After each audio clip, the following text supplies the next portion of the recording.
შეიძლება როდესაც. კარგი.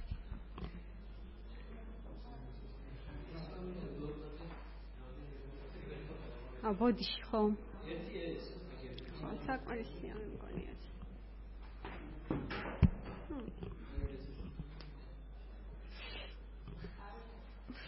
ეს ხო წავიღოთ ან იქეთ.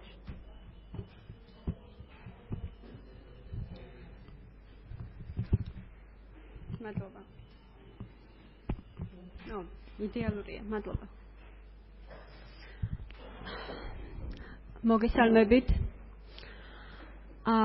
დიდი მადლობა სასამართლოს, რომ იმ დღეს გადაიდო პროცესი. თორემ ნამდვილად ჩავარდებული და მადლობა ამისთვის. მიხარია რომ ისევ ხედავ, ესე ვთქვათ. მიხარია რომ ისევ ხედავ ჩემს მეგობრებს, ოჯახს, გულშემატკივრებს. თუმცა უხერხულობის განცდაც მაქვს, რომ ისევ მოგიწიათ ამ სასამართლო დარბაზში მოსვლა.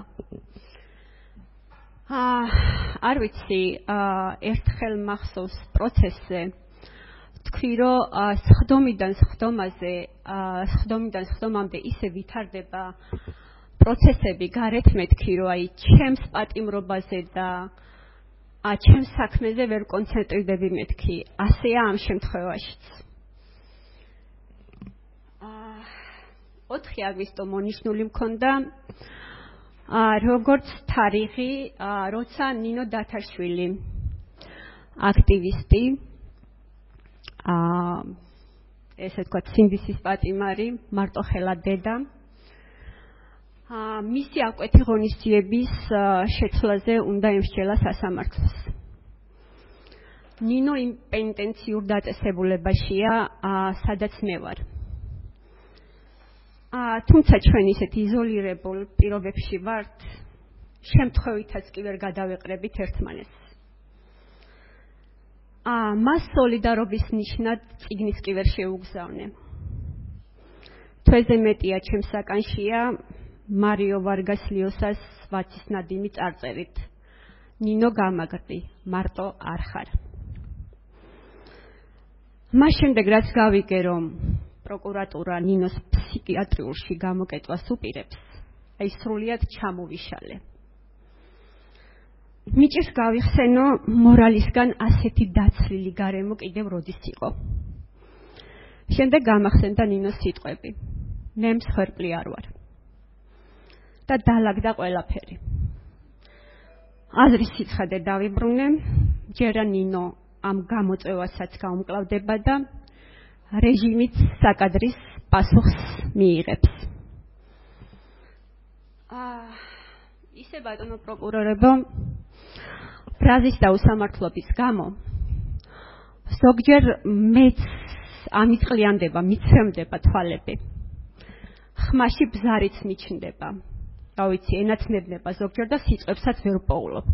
რას ფიქრობთ, ჩემი ეს ემოციური მდგომარეობა ფსიქიატრულ ექსპერტიზას ხომ არ საჭიროებს?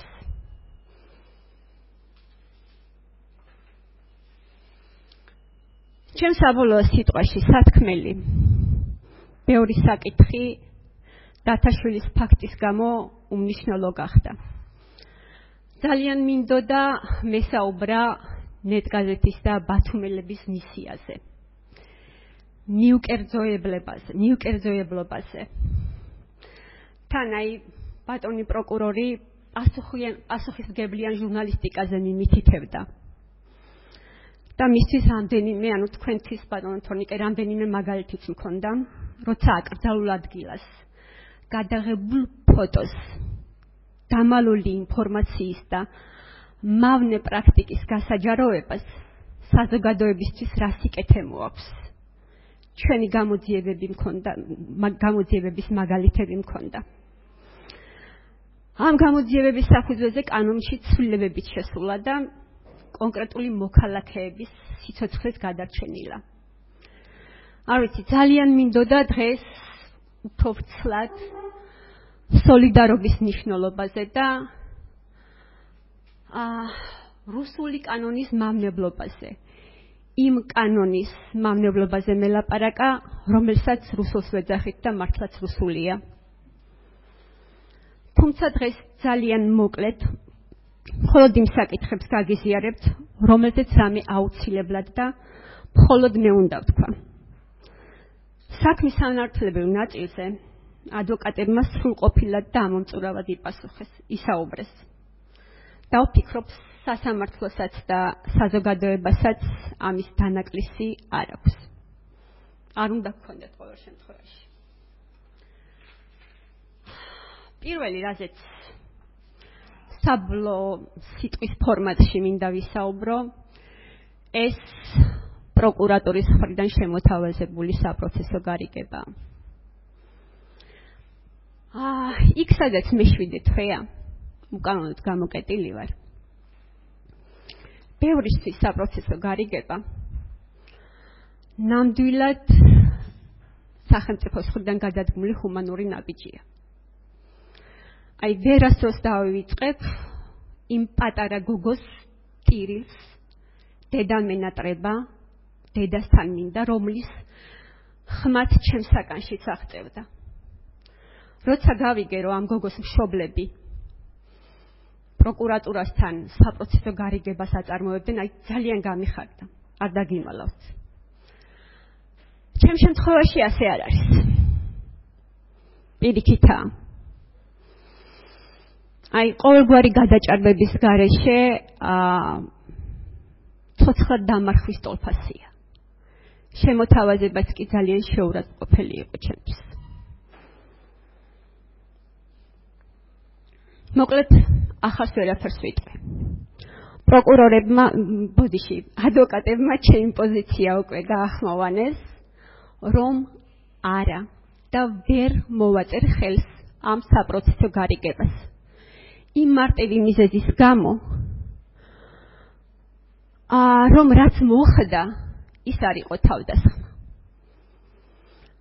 და სილის გაწნის თავდასხმად წარმოჩენა და შეფუთვა ბოროტება რასამართალია, მე პირადად არ ვიცი. 7 თვე ამაზე ვფიქრობ და არ ვიცი. ჩემი დაპატიმრების პირველივე დღიდან ამ სასამართლო დარბაზში არაერთ გზის კაფიო დამიფიქსირებია და ახლაც განმეორდები. პასუხისმგებლობას არ გაურბივარ. განსხვავებით ეგრეთ წოდებული დაზარალებული დგებუაწისა. ვიმეორებ.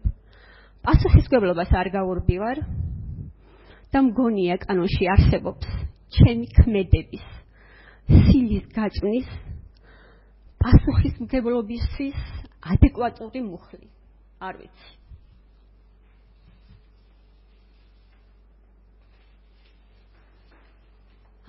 მახსოვს ერთ-ერთ ხსომაზე ბატონმა პროკურორმა დაახლოებით ასეთი შინაარსის კითხვა დამისვა.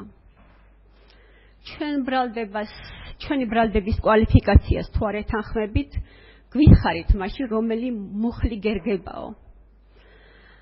ამას მეკითხება ბრალდება მაშინ, როცა 10-მდე გამომძიებელმა ისე შეკრა საქმე და მოიტანა სასამართლოში, რომ ჩემთვის კითხვა არ დაუსვამს. ჩემი აზრი არ აინტერესებდათ.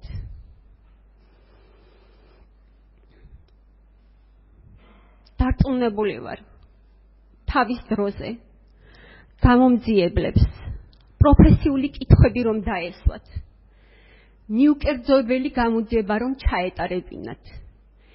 ეგრეთ წოდებული დაზარალებული დგებუაძის ინტერესები არ გაეტარებინათ. ეს საქმე თავდასხმის კვალიფიკაციით სასამართლოში არ შემოვიდოდა. სისხლით დავიჭერო. შემპირდა და საჯაროდ მომცა ბრალდება დგებუაძემ 4-დან 7 წლამდე. პროკურატურაც მის სამსახურში ჩადგა სამწუხაროდ. თუმცა ამას დღეს მნიშვნელობა აღარ აქვს. ახლა სასამართლოს დრო დადგა. სასამართლომ უნდა იმსჯელოს ჩემს დანაშაულზე. იმაზე თუ რა სასჯელი მერგება. მოდი სიტყვას დავле ხო.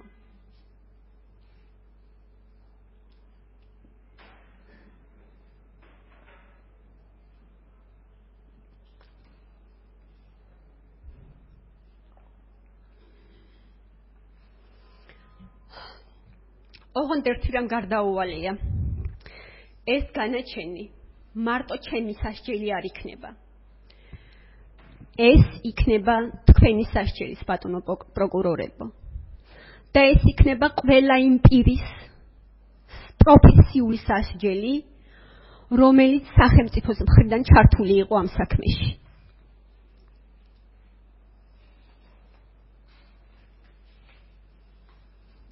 სამწუხაროა, რომ სასამართლომ არ დაგვიკმაყოფილა შუამდგომები და არ მოგცა საშუალება კითხვები დაგვესვა იმ პირებისთვის, იმ პოლიტიკოსებისთვის, რომლებიც ჩემს დისკრედიტაციას ეწევიან დღემდე. მაშინ, როცა სასამართლოში საქმის წარმოება მიმდინარეობს, როგორც დამნაშავეს, ისე მომიხსენიებენ. კალბ ინფორმაციას ავრცელებენ ჩემზე. საუბრობენ იმაზე, რომ აგენტი ვარ. გლობალური ომის პარტია მიმაგრებს ზურგს. ტრენინგებზე მასწავლეს სილის დარტყმა. დავალებით მოქმედებდი. ფულიც ავიღე თურმე. პოლიციელს ზურგზე ვაკრავდი სტიკერს. პოლიციის დაკნინებაზე და სისტემის ჩამოშლაზე მუშაობდი. აი 1000 სიგიჟე და ბოდვა. ოღონდ მართლა ბოდიში ამას რო ვამბობ, მაგრამ სხვანაირად ამას ახსნას მე ვერ ვუძებნი.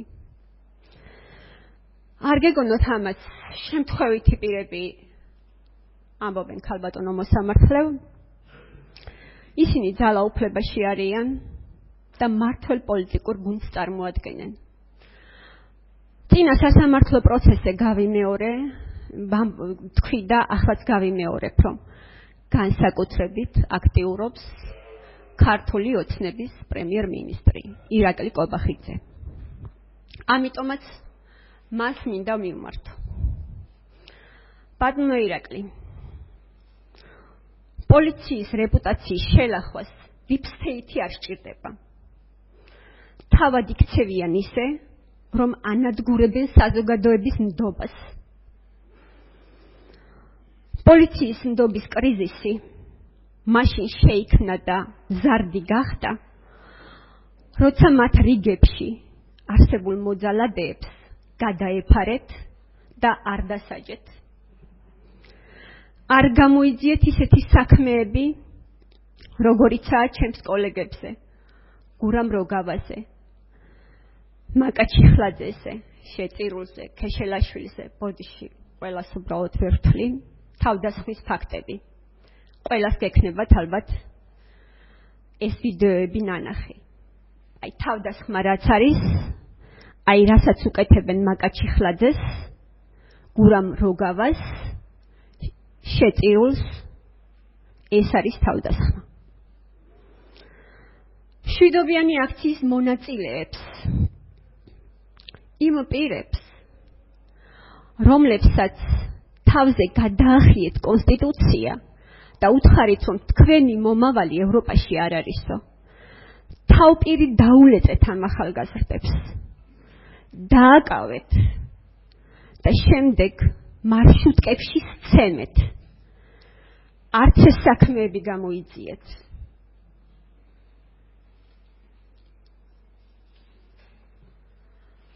ამიტომაც ძალიან მიჭირს და აღარაფერს ვამბობ იმ ღირსების შემლახავ და არაადამიანურ მოპყრობის გამოძიებაზე, რაც ჩემს მიმართ ჩაიდინა პოლიციამ. ქალბატონო მოსამართლევ, ამის კადრები არ მაქვს. ამიტომ უნდა გთხოვოთ, რომ კადრად წარმოიდგინოთ ის ფაქტები, რასაც მე მოგიყვებით და აქანდეს მომიყოლია. აი სრულიად შვიდ გარემოში. მოულოდნელად ჩნდება პოლიცია. აწყობს ჭყლეტას და მაქცევს ნიღბიანების გარემოცვაში. ძლიერი ბიძგების და ზურგიდან დარტყმის შემდეგად ასფალტზე ვეცემი და შემდეგ ფეხებით გადამიბლიან. გადამთელავენ. ახლა მეორე ეპიზოდი წარმოიდგინეთ. ეს სილის გარტყმის შემდგომი ეპიზოდია. ფეხში შველი, რამდენიმე წუთის წინ დაწიხლული, თითქმის შოკურ მდგომარეობაში მყოფი, პოლიციის განყოფილებაში ზივარ. არ ვიცი ამას თუ ჯდომა ქვია ხოლმე. რაც იქ ხდებოდა. ხმაურით და გინებით ოთახში შემოვარდება პირი. მოიტევს ჩემსკენ ფიზიკური ანგარიშტორებისთვის და გაყავთ ოთახიდან. არ ვიცი, ძალიან ცუდია, რომ ვერ დავიმახსოვრე ის სახეები, ვინც ამარიდა მაშინ მე ამ პირისგან ფიზიკურ თავდასხმას. მადლობა ეკუთვნით მათ ჩემგან და იმიტომ.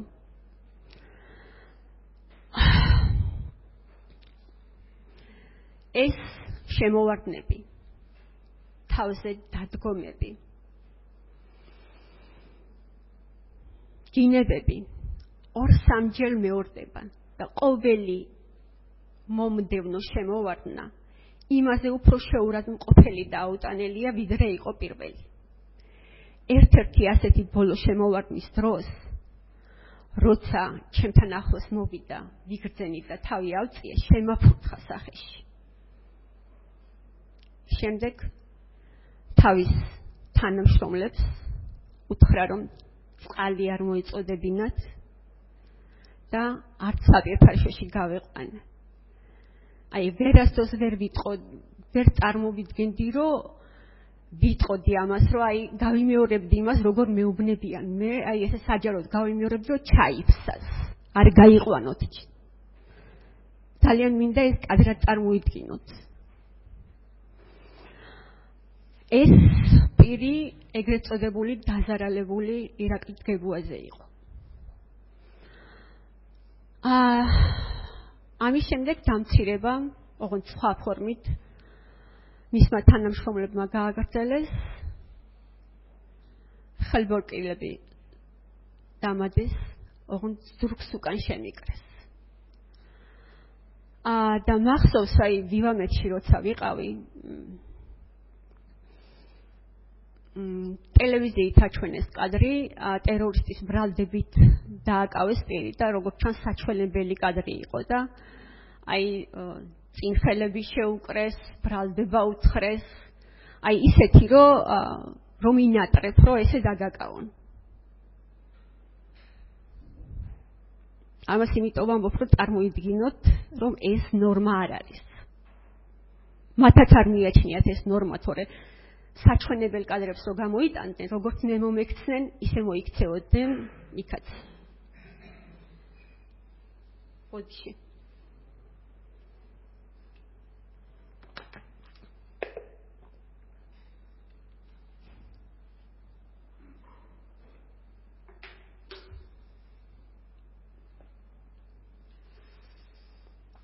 მესამე კადრი. ამის წარმოდგენა არ გჭირდებათ. ეს ვიდეო გაქვთ. ის 54 წამიანი ვიდეოა და თქვენი გადასაწყვეტია, რას დაარქმევთ მას. თავდასხმას თუ დამამცირებელ, შეურაცხმყოფილი ადამიანის იმპულსურ რეაქციას, სილის გაწმას.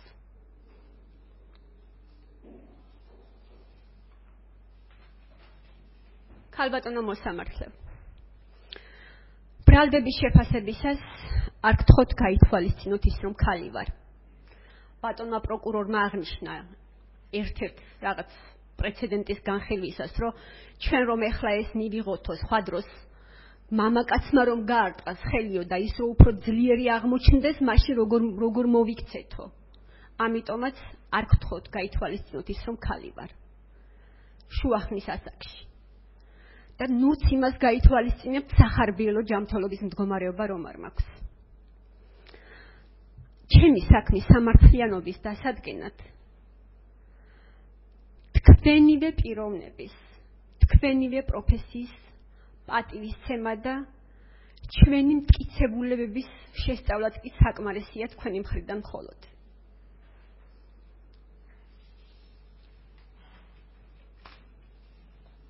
და მაინც რა გადაწყვეტილებაც არ უნდა მიიღოთ დღეს, ანუ სასამართლომ რა გადაწყვეტილებაც არ უნდა მიიღოს დღეს, არ ვიცი, ხვალ, ზეგ. მინდა იცოდეთ, რომ თავს გამარჯვებულად მივიჩნევ. ამ განწყობისთვის მადლობა მინდა უთხრა ჩემს ადვოკატებს და უფრო მეტს, უფლებადამცველებს, როგორც აღნიშნეს. მაშინ, როცა სახელმწიფო დამიპირისპირდა და მისი ყველა რგოლი ჩაერთო ჩემს გაშავებაში, ვისაც არ დაეზარა, ყველამ ქვა და ტალახი მესროლა. სახელისუფლებო ტროლბოტები მყავს მხედველობაში. ჩემმა ადვოკატებმა შეძლეს და ფაქტებით დაუპირისპირდნენ პროპაგანდას.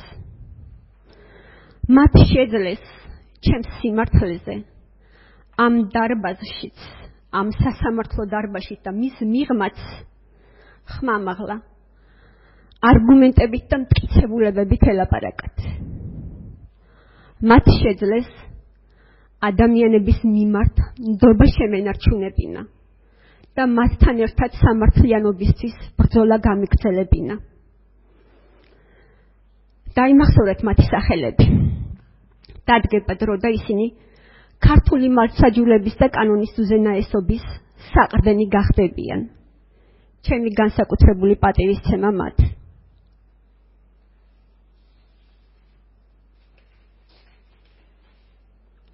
რადგან მადლიერებაზე დავიწყე საუბარი, რამდენიმე ადრესატი კიდევ მყავს.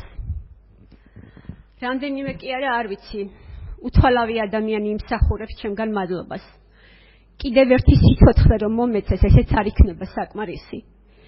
იმ სიკეთის დასაბრუნებლად, რომელსაც ღებულობ და ვგრძნობ 200 დღეზე მეტია.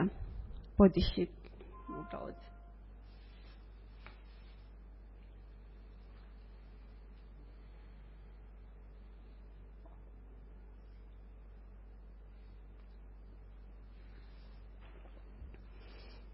ამიტომ რაღაც სასამართლო ფორმატში უნდა მოვექცე და ამ შემთხვევაში უნდა ვთქვა, რომ ამ დარბაზში ხშირად ჩემგან მარცხენა მხარეს ხშირად ხედავ ჩვენი პარტნიორი ქვეყნების წარმომადგენლებს თუ ელჩებს. იმ საერთაშორისო ორგანიზაციების თანამშრომლებს, რომლებიც მედიის და ადამიანის უფლებებზე მუშაობენ. არ დაგიმალავთ და ძალიან მახარებს ეს ამბავი. მათი აქ ყოფნა არასდროს აღმიქვამს ჩემს პერსონალურ მხარდაჭერად. ისინი აქ ჩვენი არჩევანის, საქართველოს ევროპული მომავლის, დემოკრატიის, თავისუფალი სიტყვის მხარდასაჭერად არიან. მათი აქ ყოფნა ნიშნავს, რომ ჩვენ მარტო არ ვართ. მარტო არ ვართ დიქტატურისკენ მიმავალ რეჟიმთან ბრძოლაში. მადლობა საქართველოს მეგობრებს.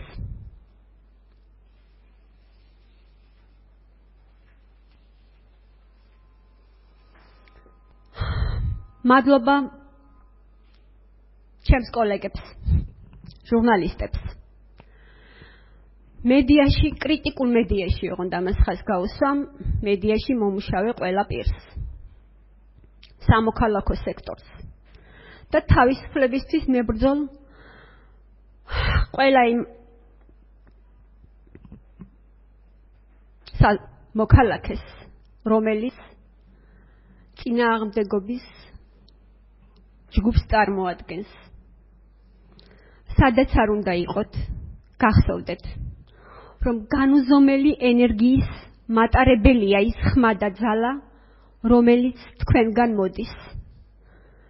ზუსტად თქვენი სოლიდარობის შედეგია შიმშილობის დროს ფიზიკურად რომ გადავრჩი. ამიტომაც ნუ დაკარგავთ თქვენი შესაძლებლობების რწმენას.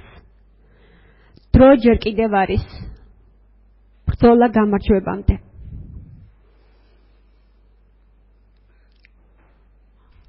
სულ მადლობების მოხდაც არა, ბოდიშიც მაქვს მოსახდელი. ჩემს ოჯახს, მეგობრებს, ბათუმელების და ნეტგაზეთის გუნდს მინდა უთხრა, რომ წუხვარ. ძალიან წუხვარ, რომ ყველაზე რთულ და ამავდროულად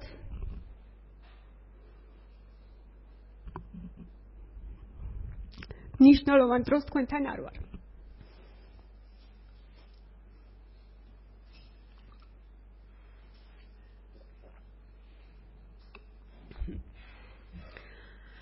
არ გატყდეთ, ჩემმა პატიმრობამ არ დაგასუსტოთ.